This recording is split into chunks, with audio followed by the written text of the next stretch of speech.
Camat Paliha Pitya mungkin tidak banyak yang mengenal namanya, apalagi julukannya, Charlie Foxtrot, daredevil entrepreneur, pengusaha gila. Namanya saat ini sangat dihormati, salah satunya dia menemukan sebuah rumus psikologi sosial, yaitu tentang keinginan manusia untuk eksis, terkoneksi yang menyentuh hak dasar manusia, bahwa semua manusia diciptakan sama haknya. Rumus itu mendistrak, merusak tatanan baku dunia sosial media.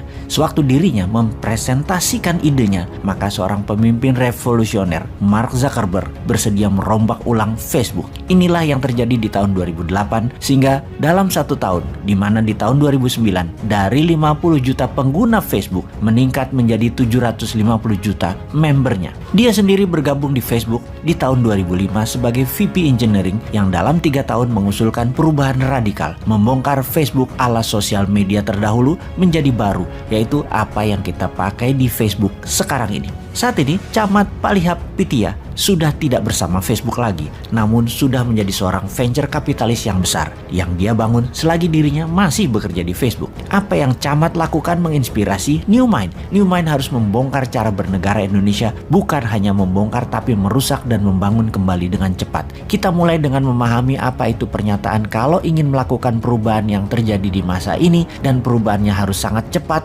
maka destruction is a job number 1. Ya, syaratnya itu, sebelum kalau kita bisnis, before the competition does to us. Merusak adalah pekerjaan utama sebelum kompetitor kita melakukannya. Namun dalam hal bernegara, kita harus membongkar hal yang tidak cocok untuk masa depan negara dan bangsa, tapi tidak mengubah Pancasila, Undang-Undang 45, Bhinneka Tunggal Ika, dan NKRI. Yang diubah cara bernegaranya, kembalinya ke ekonomi Pancasila, kembalinya ke bernegara Pancasila. New Mind mempurifikasi bernegara kembali ke akarnya NKRI. Kita kembali ke topik. Tugas utama pemimpin adalah merusak dan membangun. Sekilas pernyataan itu gendeng. Di zaman super disruptor ini, kemampuan seseorang pemimpin bisnis memang tidak cukup lagi hanya piawai membangun bisnis. Dia juga harus piawai merusak bisnisnya. Steve Jobs piawai merusak Apple dari Apple 1.0 yang hampir bangkrut menjadi Apple 2.0 yang gagah perkasa dengan iPod, iPhone, dan App Store-nya hingga saat ini. Cerita lain lagi. Layanan pos mati dimakan killer apps baru seperti email, SMS, WA, Telegram, dan ATM.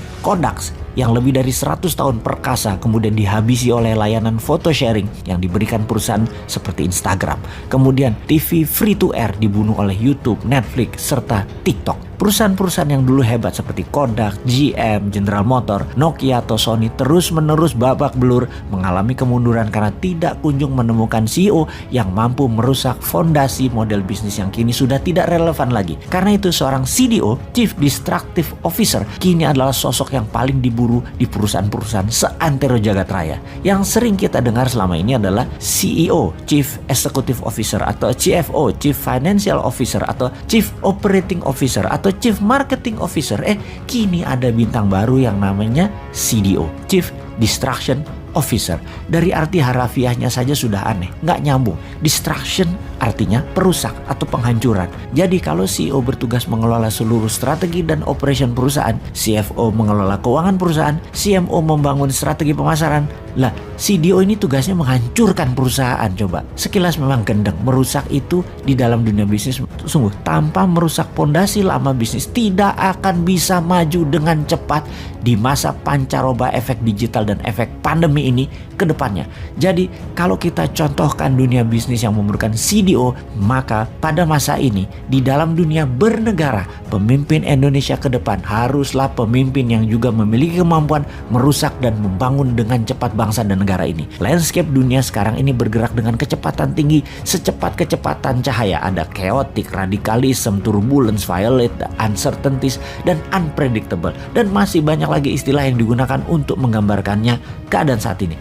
Landscape dunia saat ini bergerak dengan kecepatan cahaya ini bukan tanpa risiko dan bukan tanpa bahaya. Bahayanya sangat-sangat besar. Ada climate change, ada krisis ekonomi karena pandemi, ada krisis kesehatan, ada biological warfare, ada krisis keterbatasan sumber energi. Untuk bisa survive di tengah perubahan yang chaotic dan membuat Indonesia menjadi negara superpower, maka kata kuncinya terletak pada satu kata, yaitu penghancuran. Untuk sukses di era light speed changes ini, kita tidak boleh segan-segan menghancurkan sendi-sendi kesuksesan masa lalu kita. Break with immediate past. Kenapa? karena barangkali formula dan sendi-sendi kesuksesan tersebut sudah tidak relevan lagi untuk sekarang dan masa depan. Bahkan kalau perlu, New Mind harus bisa bengis membunuh cara bernegara Old Mind dan membangun kembali cara bernegara yang baru tanpa merubah Pancasila dan Undang-Undang 45. Kita tak perlu ragu untuk menghabisi model bernegara yang lama yang sudah tidak relevan lagi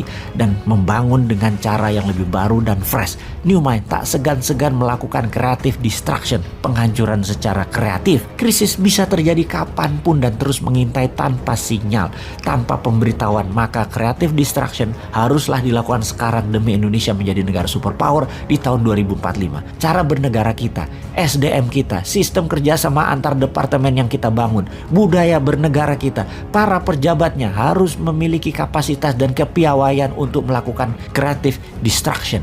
Indonesia di bawah New Mind haruslah memiliki alert system untuk mengendus munculnya krisis dunia dan penjajahan ekonomi modern yang dilakukan oleh negara-negara besar lainnya untuk mengambil kekayaan alam Indonesia. Kalau sudah demikian, menjadi jelas bahwa kesuksesan bernegara Indonesia akan ditentukan oleh kapasitas melakukan creative destruction. Dan kalau kita sepakat dengan keberlangsungan survival of the nation adalah tujuan paripurna membangun kekuatan bernegara, maka kesuksesan itu tak lain adalah sebuah perjalanan panjang di mana kita melompat dari satu creative destruction ke creative destruction yang lain di dalam mengelola dan membangun negara. Persis seperti yang dilakukan oleh Putin, Erdogan, Xi Jinping lebih dari 15 tahun. Ingat, sustainability is journey of destruction. Di dalam membangun yang sustain, maka perjalanan panjang adalah merusak hal yang tidak relevan dengan kebaikan masa kini dan demi kebaikan masa depan. Untuk sukses melakukan destruction safari, kita butuh seorang pemimpin bangsa yang juga seorang destruktif, konstruktif. Siapakah itu di masa depan yang bisa membangun tanpa asing, tanpa hutang dan menomorsatukan karya anak bangsa itu?